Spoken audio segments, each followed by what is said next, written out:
Vamos a hablar de todo eso, de todo un poco y también de la muerte del Papa con Luis Schenoni, un hombre que es analista internacional. Lo tenemos en línea. ¿Qué tal, Luis? ¿Cómo te va? Hola Mariano, un gusto estar en línea. Muchísimas gracias. Bueno, en principio por atendernos. Además, vos estás en Jerusalén, ¿no? Estás en Israel. Sí, sí, paradójicamente, bueno, casualmente la semana pasada también estuve ahí en Roma para uno de los servicios de la Semana Santa y ahora en Jerusalén, donde esto del Papa también se va a vivir de forma muy intensa. Claro, claro. ¿Cómo cayó la noticia o cómo se vivió la noticia en Jerusalén?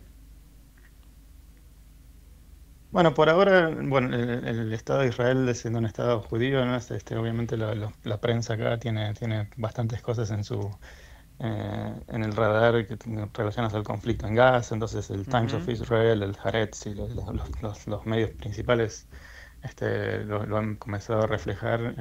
No ha no ha llevado a una mayor discusión. Ujú. Pero sí, aún en ese contexto, está en los websites de estos medios israelíes, ¿no? Claro, claro. En Jerusalén en sí mismo también están, bueno, todas las denominaciones religiosas que seguramente ahora empezarán a reaccionar el día de hoy y mañana con servicios en memoria del Papa, ¿no? Los franciscanos, por ejemplo, que el Papa adoptó el nombre de Francisco, aun siendo jesuita, son los que de hecho llevan la representación de la Iglesia Católica en la Tierra Santa, porque Francisco de Asís, una de las cosas que hizo en su vida fue justamente viajar a Tierra Santa y extender un poco la presencia del cristianismo aquí. Por eso la orden franciscana es muy prominente en Israel, es la más prominente de la Iglesia Ah, Católica aquí. mirá, muy interesante dato, ¿eh? Estamos hablando con un analista internacional que es Luis Schenoni, que es doctor en ciencias políticas de la Universidad de Notre Dame, investigador asociado en la Universidad de Torcuato Di Tella, director del programa de estudios de seguridad y del Departamento de Ciencias Políticas de la University College of Londres. Y nada mejor, bueno, que hablar con un analista de tanto prestigio para preguntarle cómo crees vos que, bueno, que va a impactar la muerte del Papa en todo esto que vos analizás todos los días, que es la realidad internacional. Sí, es una pregunta interesante y bueno, una pregunta que no, digamos, no tuve todavía mucho tiempo para reflexionar sobre el tema, ¿no? Porque esto obviamente está sorprendiendo al mundo, pero no cabe duda que la Iglesia Católica tiene una cantidad muy grande de feligreses en todo el mundo. El Papa es una de las personalidades más influyentes en política internacional, en el aspecto obviamente más espiritual y religioso, pero la Iglesia Católica ha cumplido roles fundamentales en cambios muy grandes que ha habido en la política internacional. Para darte un ejemplo, por ejemplo, uno de los grandes cambios que sucedieron en los años 70 o 80 que transformaron América Latina, que fue el proceso de democratización de todos nuestros países. La Iglesia Católica con el Concilio Vaticano II, que tuvo una posición mucho más favorable para la democracia, fue un gran aliado en particular de los Estados Unidos, ¿no? En la promoción de la democracia bajo la administración Carter y después durante los Ujú, años 80, 90 y demás, para esas transformaciones en el sur de Europa, en todo el mundo católico, ¿no? Incluyendo América Latina. ujú. Y bueno, el Papa antes de morir se reunió con J.D. Vance, ¿no? El vicepresidente de los Estados Unidos, que se convirtió al catolicismo en el 2019, ha tenido conversaciones con figuras de altísimo nivel y de alguna forma estaba influyendo en esas discusiones, ¿no? Ujú. Y ahora, bueno, esto genera un cambio grande en la iglesia, se verá este, cómo resulta la elección del nuevo papa, pero es un gran shock al mundo como lo conocíamos hasta esta mañana. Seguro, seguro.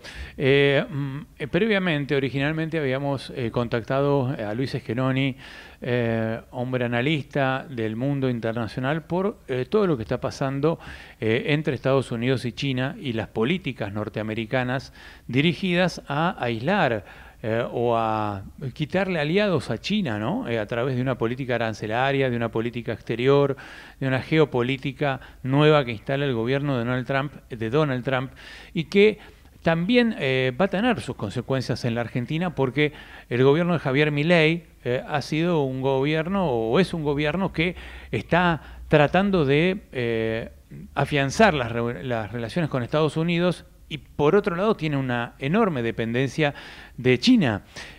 ¿Cómo crees vos que, en primer lugar, ¿no? que sigue la película entre Trump y China con el gobierno?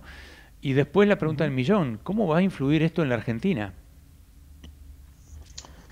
Sí, bueno, la pregunta que me haces viene a colación probablemente de un artículo que publiqué en La Nación el viernes pasado, que el Exactamente, me artículo faltó decir básicamente eso. Me faltó decir eso, que sí, leímos un artículo muy bueno y muy completo en La Nación. No sé si fue el viernes o el sábado, ¿no?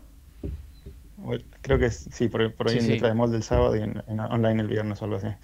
En ese artículo básicamente lo que yo argumentaba es que básicamente lo que se ve como una política exterior muy caótica de Trump, y a veces sin sentido, ¿no? Como su amistad con Putin, las amenazas de anexión de Groenlandia, de Panamá y las últimas semanas la política arancelaria, ¿no? Que fue cambiando de eje y que se anunció con una fórmula bastante infantil y con esa placa que vimos que podría haber una cierta coherencia por detrás de todas esas políticas aparentemente, de nuevo, ¿no? caóticas y reflexivas, que podría relacionarse con una estrategia más amplia de los Estados Unidos, este, de contener el ascenso de China, ¿no? Y creo que se ha revelado en estos últimos días, desde el artículo, cada vez más, cómo en realidad estas negociaciones que Estados Unidos está teniendo bilateralmente con distintos países en el aspecto comercial incluyen el aspecto de aislarse de China como una de las condiciones para no sufrir este incremento de los aranceles, ¿no? Entonces, en lo que respecta a la Argentina en particular, obviamente la Argentina, como muchísimos otros países en el mundo, estaban intentando jugar a dos puntas hasta este momento, ¿no? Existía la posibilidad de mantener relaciones cordiales y beneficiosas en aspectos económicos con las dos grandes potencias, y ahora la situación obviamente es mucho más apremiante, y muchos de estos países están bajo presión para tomar un bando, ¿no? En el caso de la Argentina de Milei, creo que es claro que nuestro gobierno ya había optado por un bando, claro, el de Estados Unidos, antes de que se anunciaran estas Estados políticas Unidos y e que Israel, eso, ¿no? Es e decir, Israel también, como dos exactamente. aliados principales del gobierno argentino, pero de todas maneras, Milei tenía pensado viajar a China y Milei también depende, como toda la Argentina, de China.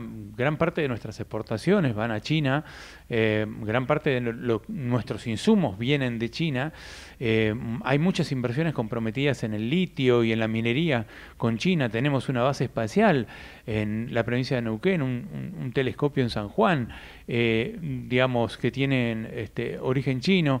También había grandes represas, obras públicas que estaban en manos de contratistas y grandes empresas chinas que también tienen muchas empresas y muchas obras en la Argentina.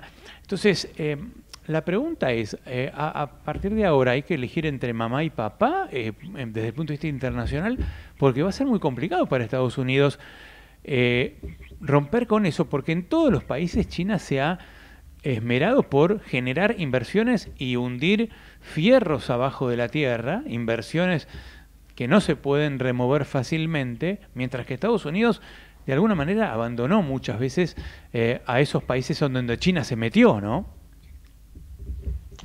Sí, sí, pero esto hay que entenderlo, me parece, en el contexto de lo que se está llamando la decoupling o la desvinculación de las propias economías de Estados Unidos y de China, ¿no? Pensá que China y Estados Unidos también tenían inversiones y altísimos flujos de comercio entre ellos, y estas políticas están obviamente afectando también intereses en sus propios países, ¿no? Y compañías concretas como Apple, que tenían grandes inversiones en estos países, ¿no? Ujú. Entonces, va a ser difícil en general, me parece, a nivel global, este decoupling, pero tiene dos dimensiones. Una es la de Estados Unidos y China, entre sí, digamos, y después cómo cada uno de estos países van a, digamos, reestructurar sus áreas de influencia, ¿no?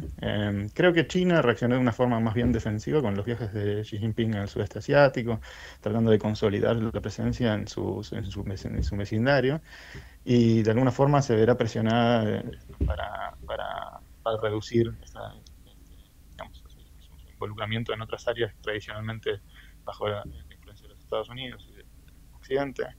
Y, y bueno, como decía, este proceso también es importante salientar que esto es un paso en la dirección de un proceso que ya se venía de alguna forma dando, es una aceleración de también estas tensiones entre Estados Unidos y China. Ujú. Y no es que al día de mañana no vamos a comerciar más con China, ¿no? Sería insensato por parte de los Estados Unidos pretender también que esos vínculos comerciales cambien tan radicalmente y subirnos tarifas, por ejemplo, si no sé, paramos la exportación de soja hacia China. O sea, obviamente eso no debe estar sobre la mesa, ¿no? Pero lo que decide estar sobre la mesa son asuntos más críticos como lo que mencionabas de la Patagonia, y aspectos más críticos del comercio en áreas sensibles, etcétera, ¿no? Y esas negociaciones, de nuevo, ¿no? Se van a dar probablemente no solamente con la Argentina, no solamente en América Latina, sino con socios en todo el mundo, ¿no? Ujú. ¿Vos crees que esta política que ha seguido Donald Trump a rajatabla y con todos sus aliados no puede volverse en contra del sistema económico norteamericano en términos de recibir bueno, menos flujo de importaciones o encarecer sus productos o incluso que algunos países opten por no seguir esta política de alineamiento a rajatabla que pide el gobierno de Trump con Estados Unidos? Sí, yo creo que estaba leyendo hoy por la mañana en el Financial Times que China, por ejemplo, ahora anunció que si algunos países, como causa de las negociaciones como Estados Unidos, deciden imponerles restricciones a China, también China va a imponerle costos o sanciones o tarifas a estos países, ¿no? Ujú. Entonces, sí, yo lo que veo es que en realidad lo que hay lo que hay es una primacía. No hay que verlo solamente desde el punto de vista económico, ¿no? De los costos económicos que va a sufrir Estados Unidos, porque lo que hay por detrás es una primacía de una preocupación más bien estratégica, más bien incluso hasta militar, ¿no? Pensemos que después de la invasión de Rusia a Ucrania, un escenario eventual de un conflicto en Taiwán se volvió bastante apremiante para los Estados Unidos. También tenemos que considerar el crecimiento de las capacidades militares de China en sí mismos, ¿no? Que con su tercer portaaviones, con el control de tecnologías muy claves en militares, como por ejemplo estos aviones caza que tienen lo que se llama stealth technology, que les permite, por ejemplo, em, navegar sin ser detectados por radares. Este, este tipo de tecnología, el control de tecnologías del ciberespacio, ¿no? Y, eh, como demostraron muy rápidamente los chinos, la capacidad de empatar a los Estados Unidos o incluso superarlos en el desarrollo de inteligencia artificial y demás. Eso quiere decir que China ya es un competidor no solamente en lo económico, donde ya era casi un par de los Estados Unidos, era una potencia manufacturera superior a los Estados Unidos y comercial, sino que ahora también en el aspecto militar, ¿no? Y Estados Unidos, digamos, ha sido desde la Segunda Guerra Mundial básicamente un hegemón militar en el Occidente y en muchas partes del mundo, ¿no? Obviamente con bases en el este de Asia, soldados en Europa que están hasta hoy, en Alemania. Entonces, esa es otra dimensión, ¿no? Donde la lógica que me parece que hay que seguir para entender lo que está pasando es que no solamente estamos pidiendo una competencia económica, sino estratégica, y que Estados Unidos puede estar dispuesto a Ujú. infligirse dolores económicos con tal de ganar esa competencia, ¿no? Claro, claro.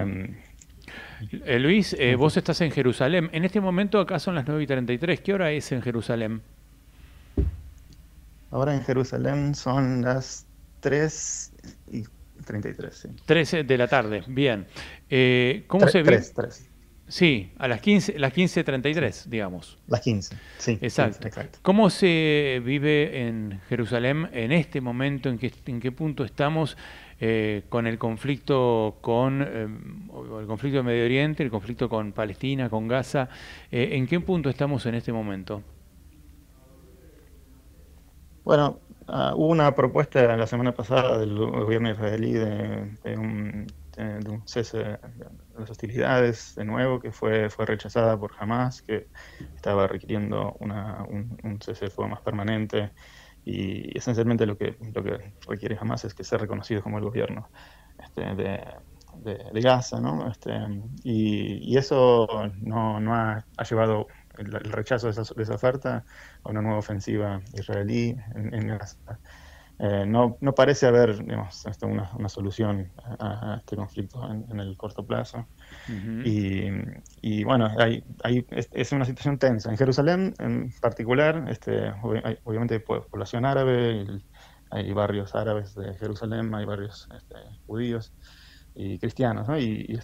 La gente convive, se siente un poco en la calle la tensión, la gente no habla abiertamente del conflicto, pero dentro de Israel, más allá de Gaza, este, se siente menos el conflicto y la gente, eh, digamos así, mucha gente es muy crítica del gobierno, también entre los judíos israelíes, ¿no? De Netanyahu y quieren una solución, pero, pero ¿Está obviamente la situación desgastada? es ¿Está desgastada la figura de Netanyahu en este momento? yo creo que sí, está tiene su base fuerte de apoyo, Ujú. pero sí, digamos, obviamente están las encuestas de opinión pública y demás que son de público conocimiento, pero hablando con gente de las universidades, que es el ámbito donde me desenvuelvo, y alguna gente que está por ahí en posiciones de toma de decisiones, sí, se ve que Netanyahu es hoy, digamos, tiene mucha oposición, hay muchas manifestaciones muy frecuentes en contra del gobierno para la liberación de los rehenes y la firma de los acuerdos que en las líneas de lo que está ofreciendo Hamas, ¿no? Porque Hamas ofrece estos acuerdos con también la posibilidad de la liberación de ciertos rehenes, pero también hay del otro lado presiones de los grupos más ortodoxos, digamos, en Israel, y, y los llamados halcones, digamos, dentro del gobierno, que quieren seguir con esta política. Y a todo eso hay que sumarle una capa, porque acá en el Medio Oriente es como, el tema se vuelve muy complejo porque hay que pensarlo en muchas dimensiones, pero está la cuestión de Irán, ¿no? Y las negociaciones en paralelo que están habiendo con Irán y la situación geopolítica del vecindario en sí mismo, ¿no? Ujú. En ese sentido, Netanyahu está fortalecido de alguna forma por el contexto internacional, por haber, digamos, derrotado básicamente a Hamas militarmente y a Hezbollah en el sur del Líbano, y la intervención, bueno, la caída de Bashar al-Assad y la intervención en Siria, y más recientemente negociaciones con Irán que parecieran estar evitando la escalada a la que parecía estar llevando Irán con el enriquecimiento de material fisible y demás. Ujú. Entonces, está esa tensión, ¿no? Netanyahu muy debilitado digamos, en su imagen con gran parte del sector, sí. Bueno, obviamente Ujú. una crítica internacional a lo que está pasando en Gaza, que muchas veces se menciona como un genocidio y podría llegar a serlo, dependiendo de cómo uno vea lo que está pasando. Ujú. Y obviamente también la crítica doméstica, eso lo debilita, pero digamos, Bien. estos factores internacionales lo fortalecen, ¿no? Entonces está esa tensión, ¿no? Claro, claro, como es lógico. Luis, te mando un gran abrazo y gracias por estos minutos de análisis muy profundo de la realidad internacional, ¿no? Le dimos un pantallazo a todo lo que está pasando en este momento en el mundo, así que te agradezco muchísimo y te mando un gran abrazo. No, un gusto estar en línea, Mariano. Un abrazo para todos. Por favor, y ya Aprovecho. volveremos a Chao, chao. conversar seguramente. Es Luis Esquenoni, es doctor en Ciencias Políticas de la Universidad de Notre Dame, investigador asociado en la Universidad Torcuato Di Tella y director del programa de estudios de seguridad del Departamento de Ciencias Políticas del University College de Londres. Así que recién hablábamos con él, analista político internacional, en el día en que murió el Papa Francisco. Murió a las 2:35 del día de hoy. Habíamos dicho a las 3, nos confundimos por una hora, la diferencia horaria.